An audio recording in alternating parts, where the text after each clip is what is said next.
Since last night, broadly 5 questions have been asked about this MiG-21 crash. People who are angry and grieving, but also want information and clear-cut answers to those questions. Over 400 MiG-21s have crashed so far in the past 60 years. Over 200 pilots and 50 civilians have been killed in those incidents. Well, owing to the numerous crashes, the MiG-21 has been dubbed Flying Coffin, Widowmaker, and other such troubling nicknames. But why are MiG-21s still in the skies if they continue to claim lives? Is it an easy answer? Is it a black and white answer? Or are there shades of grey? Take a look at this report.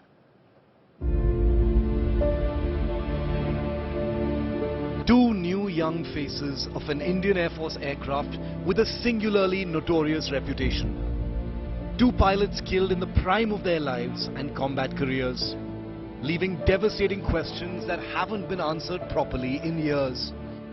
As the Indian public and social media explode in anger and sorrow for answers, we try and bring them to you.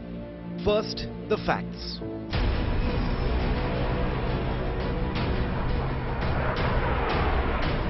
At the height of the Cold War in 1963, India began inducting the Soviet MiG-21 supersonic fighter. Across the next 6 decades, nearly 900 MiG-21s of different variants were inducted, with 60% of them licensed built in India by Hindustan Aeronautics. So far, nearly half of all Indian MiG-21s have crashed, killing in excess of 200 pilots. In the year 2000, Indian MiG-21s were upgraded with new sensors and weapons and branded Bison. It was in this spruced up MiG-21 type that Wing Commander Abhinandan Varthaman scored a kill against the Pakistan Air Force in 2019 before being shot down himself. And now let's try and answer each of the burning questions on everyone's mind today.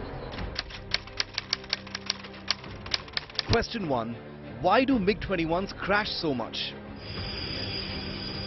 Experts believe that more MiG-21s have crashed than any other fighter because they've formed the sustained bulk of the Indian Air Force's fighter aircraft inventory for well over half a century. More numbers, more use, and more years in service translates into higher crash statistics. Question 2.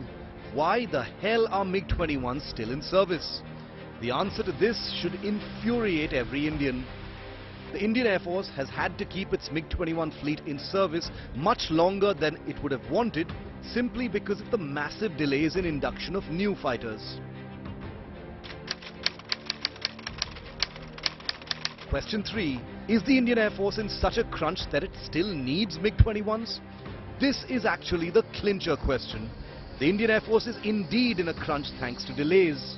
It must maintain a certain minimum squadron strength to guard India's skies, but delays in the indigenous Tejas program, ugly politics over acquisitions like the Rafale, and India's notoriously slow-paced procurement procedure has bedeviled all forward planning, forcing the Indian Air Force to keep flying these vintage jets. Question 4. What justifies making young pilots fly MiG-21s? Well, that's just it. The Indian Air Force doesn't have a choice unless the government says enough is enough. Combat aviation is a process-driven business with no room for emotions. Until the government speeds up acquisition of replacement jets and trainers, the Indian Air Force has no option but to bolster its squadron strength with MiG-21s.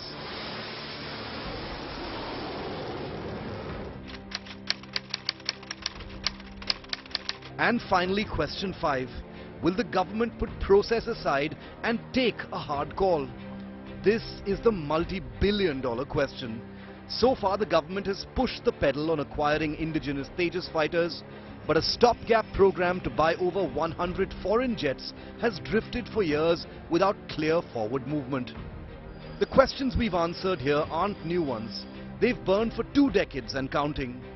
Will the Indian Air Force get a new lease of life? And soon. Bureau Report, India Today.